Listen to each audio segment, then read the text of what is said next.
Yo, what is up everybody? It's your Zalman and we are back with another video.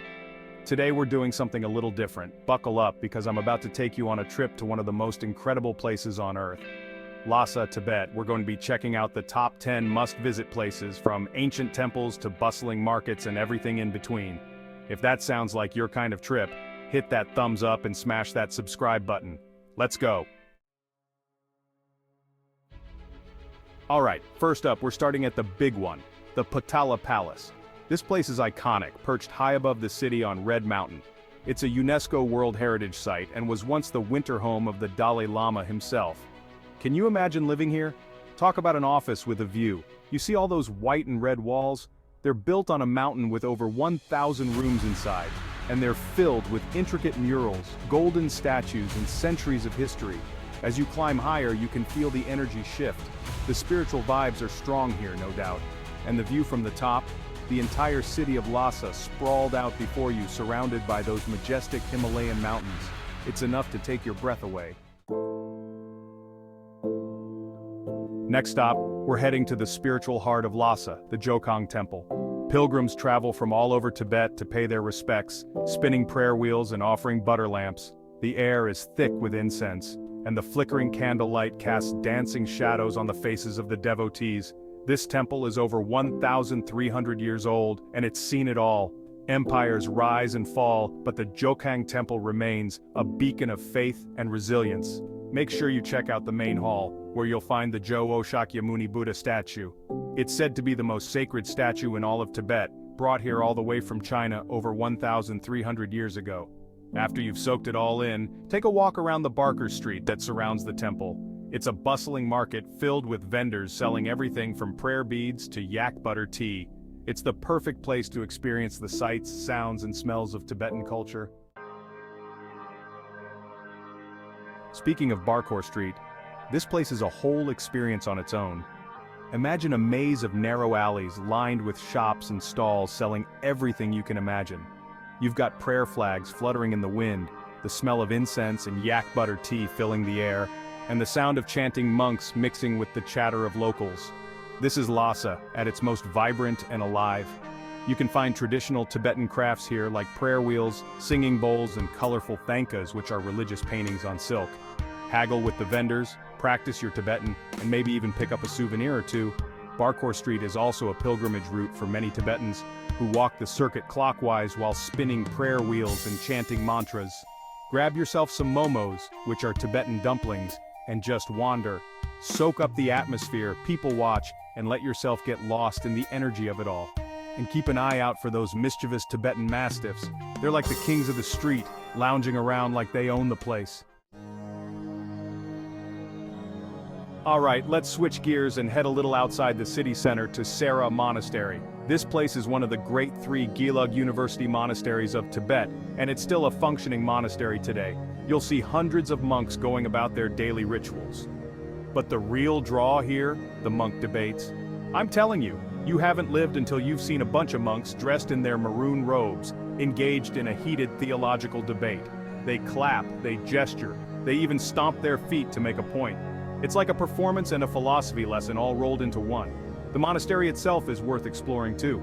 It's a sprawling complex of temples, colleges, and dormitories, all nestled on the slopes of a mountain. Take some time to wander through the courtyards, admire the intricate murals and statues, and just soak up the peaceful atmosphere. You might even catch a glimpse of monks creating sand mandalas, which are intricate works of art made from colored sand. They spend weeks, sometimes months, meticulously creating these mandalas, only to dismantle them in a matter of hours. Even spiritual leaders need a break from the hustle and bustle, right? Well, that's where Norbalinka comes in. This is the summer palace of the Dalai Lamas, and it's basically Lhasa's version of Central Park. Imagine sprawling gardens, tranquil lakes, and colorful pavilions, all surrounded by lush greenery. It's the perfect place to escape the city noise and just breathe. You can wander through the different gardens, each with its own unique character. There's the Golden Link Garden, the Lake Garden, and the New Palace, where the Dalai Lama used to receive guests. Keep an eye out for the peacocks strutting around the grounds, their feathers a riot of color.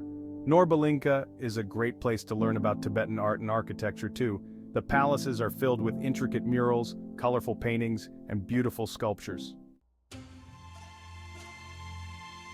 Get ready to be blown away, because we're about to visit Drepung Monastery, the largest monastery in Tibet. Back in its heyday, this place housed over 10,000 monks. Even today, it's still an active monastery, home to thousands of monks. You'll see them going about their daily routines, chanting, studying, and debating. Drepung is located just outside Lhasa, nestled in a valley surrounded by mountains. The setting itself is breathtaking. You can hike up to the monastery for stunning views of the surrounding landscape. As you explore the complex, you'll come across countless temples, assembly halls, and dormitories. Each building is adorned with intricate murals, colorful paintings, and statues of Buddhist deities. Make sure you visit the main assembly hall, which is a sight to behold. Drepung Monastery is a powerful reminder of the importance of faith in Tibetan culture. Alright, after all that exploring, it's time for a little history lesson at the Tibet Museum. This place is packed with fascinating artifacts, ancient scriptures, and stunning works of art that tell the story of Tibet, from its earliest days to the present. You'll learn about the rise of Tibetan Buddhism, the life of the Dalai Lamas, and the unique culture and traditions of the Tibetan people. Check out the ancient weapons and armor, the intricate jewelry and clothing, and the traditional musical instruments. You'll even find a collection of terrifying masks used in Tibetan opera. But the real treasures are the religious artifacts. Imagine seeing centuries-old scriptures, handwritten on scrolls, and intricate statues of Buddhist deities, some covered in gold and precious stones.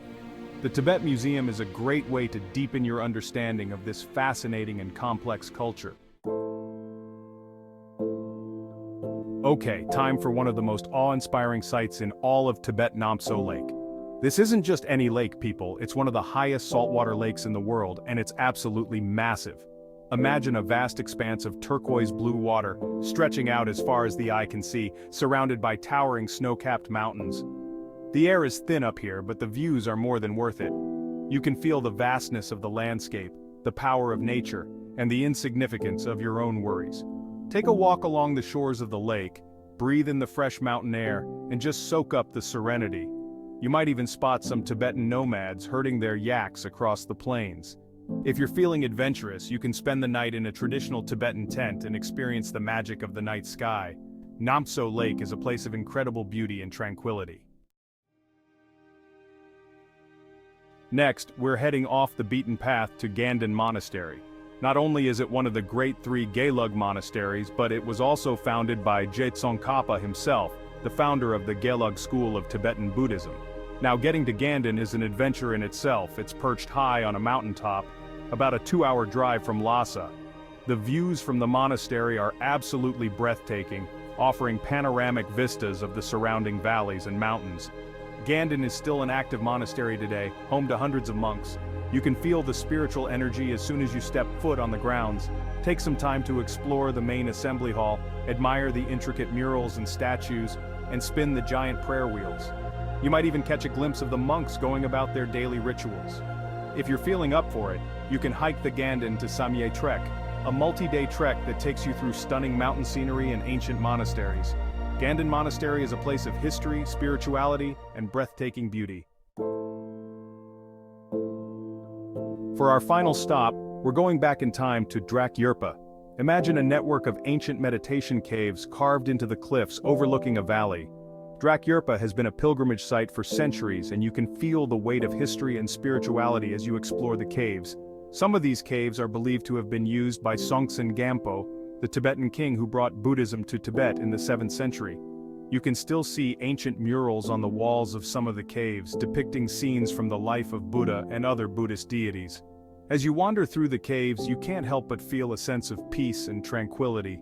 It's easy to imagine monks meditating here for years, seeking enlightenment and escaping the distractions of the world. The hike up to the caves is an adventure in itself, winding through forests and past waterfalls, and the views from the top are stunning, offering panoramic vistas of the surrounding valleys and mountains. Drak Yerpa is a place of history, spirituality, and natural beauty. So there you have it. The top 10 must-visit places in Lhasa, Tibet. We explored ancient temples, wandered through bustling markets, and even hiked to remote monasteries. Traveling through Lhasa is an adventure, but it's the good kind of exhaustion. If you ever get the chance to visit Tibet, don't hesitate. It's an experience that will stay with you forever. And hey, if you enjoyed this video, make sure to give it a thumbs up. Subscribe to the channel for more travel adventures and let me know in the comments what other amazing places I should explore.